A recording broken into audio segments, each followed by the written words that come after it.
Ladies and gentlemen, let me speak rather plainly in the context of today's theme, unlocking private sector growth and investment. As previous speakers have said eloquently, Tanzania and Kenya are not just neighbors. Countries may have 3 or 4 types of relationship. The very first one, of course, is being neighbors, which is a geographical reality. They can be friends. They can also be partners. They can be relatives. Kenya and Tanzania, and I was speaking to the PS this morning, they are more than neighbors. They are even more than friends. We are even more than partners.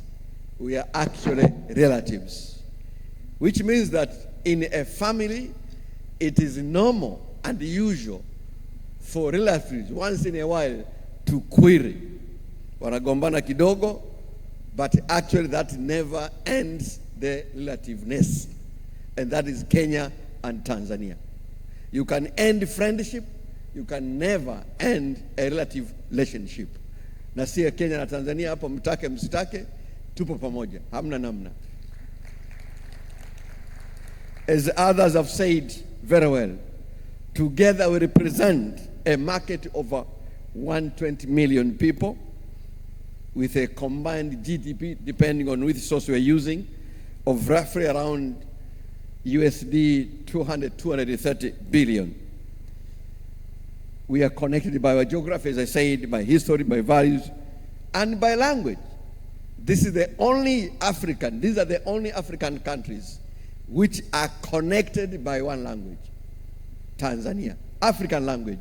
Others may be connected with English, with French, with Portuguese, but it is only us, Kenya and Tanzania, who are connected with one language, Kiswahili. The only pity thing is that we have miserably failed to convince our friend in Uganda to also absorb Kiswahili, but I hope that going forward we'll be able to do that. And yet, when you look at data, as the KEPSA president said, the intra-regional trade remains far below what it should be. That tells us something important, which is that the opportunity is not ahead of us. It is already here, but we are not fully capturing it. As a Pan-Africanist, I must say this, that our future success will not come from competing against each other. It will come from complementing each other. We must move from the mindset of competition to a mindset of leveraging our comparative advantage. Because when Tanzania and Kenya try to do the same thing in the same way, we fragment markets and dilute scale. But when we specialize and integrate, we create a strength. And let me give you a few examples. Take, for example, the question of logistics and trade corridors. Tanzania offers a strategic port capacity, Dar es Salaam, and in future Bagamoyo, serving the southern and central corridors. Kenya, through Mombasa and the northern corridor, serves East and Central Africa. So where is the competition there between Mombasa and Dar es Salaam ports? We can leverage these advantages and create even a bigger logistic hub within the region. And therefore, these are not competing systems. They're actually complementary gateways. In energy, Tanzania has abundant natural gas resources and growing generation capacity. Kenya has made significant advances in geothermal and renewable energy. Imagine the opportunity in power pooling cross-border energy trade, and industrial energy security. This is where integration lowers costs and boosts competitiveness for both countries. Another example in agriculture and agro-processing, as previous speakers have said here, Tanzania has vast arable land and production potential. We have 44 million hectares of arable land. Only about 33% of that one is already cultivated. And what do we have in Kenya? Kenya has strong agro-processing, branding, and export market linkages. If we connect production with processing and markets, we build a huge regional value chain instead of us exporting raw materials to Europe, to America, and other countries. Let me give the last example. In the digital economy and finance, Kenya has global leadership in fintech innovation. Tanzania has rapidly expanded digital adoption and a large youth market.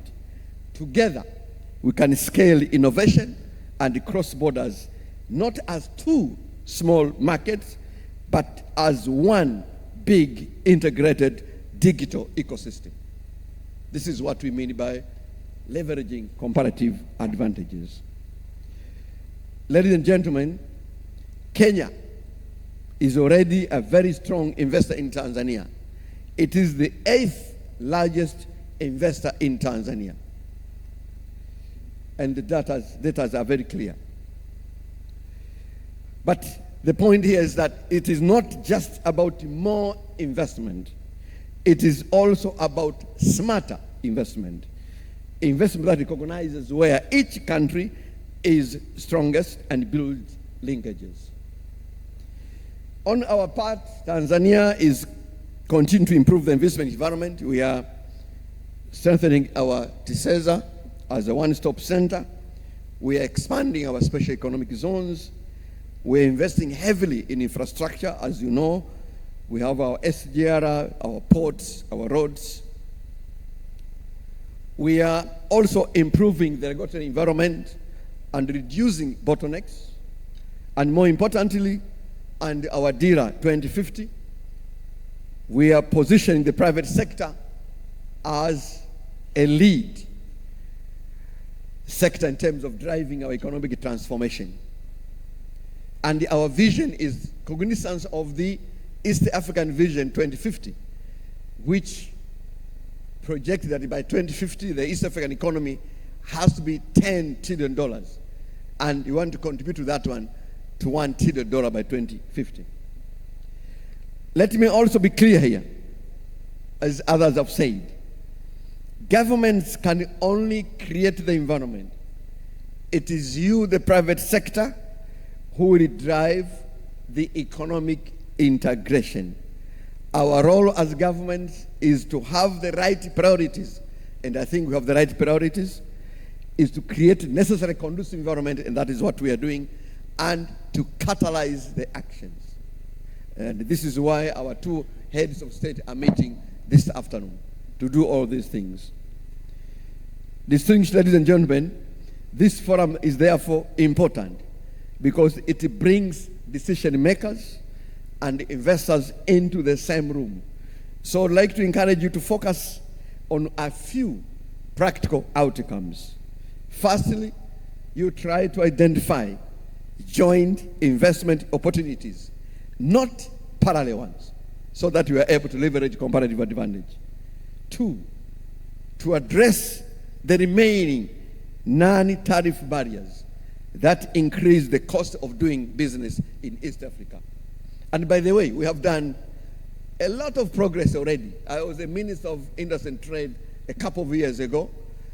By then, we were talking about Tanzania and Kenya kuchomeana vifaranga. I think we are now much more civilized. We have moved ahead. We have already addressed a lot of non-tariff barriers. Let us use today's state visit and today's forum to address the remaining non-tariff barriers so that our people are able to trade freely, because there can be no meaningful political freedom without economic freedom. Economic freedom includes our people being able to do business across the borders easily.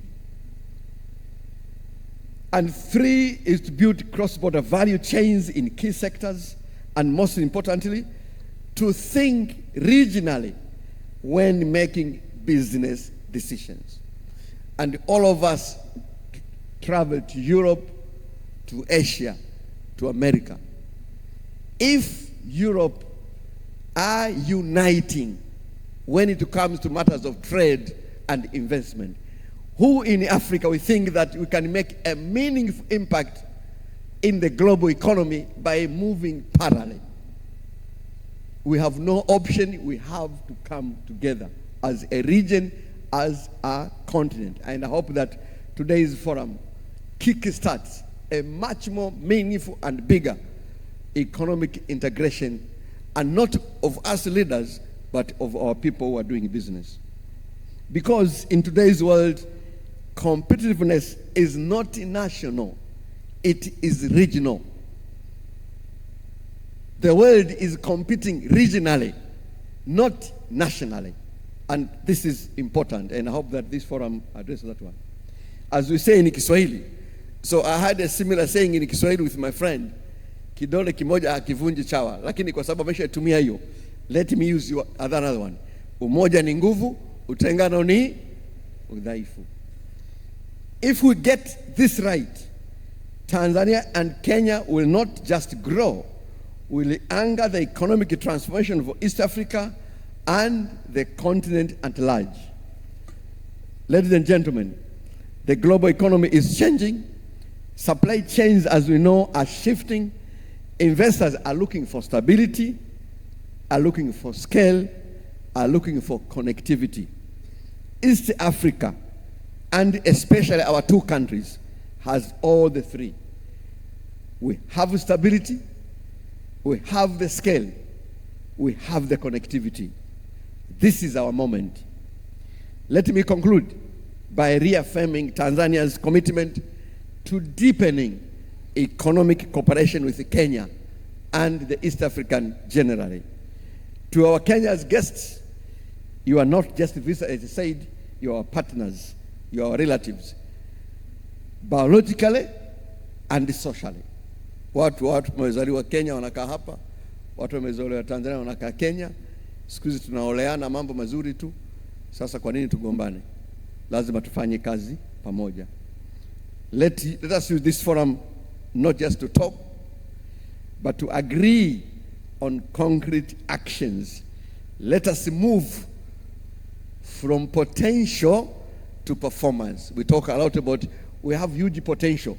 Let us now transform those potentials into performance. Again, karibuni sana Tanzania. I wish you fruitful discussions and a very successful forum. God bless Kenya. God bless Tanzania. God bless East Africa. Asanteni sana.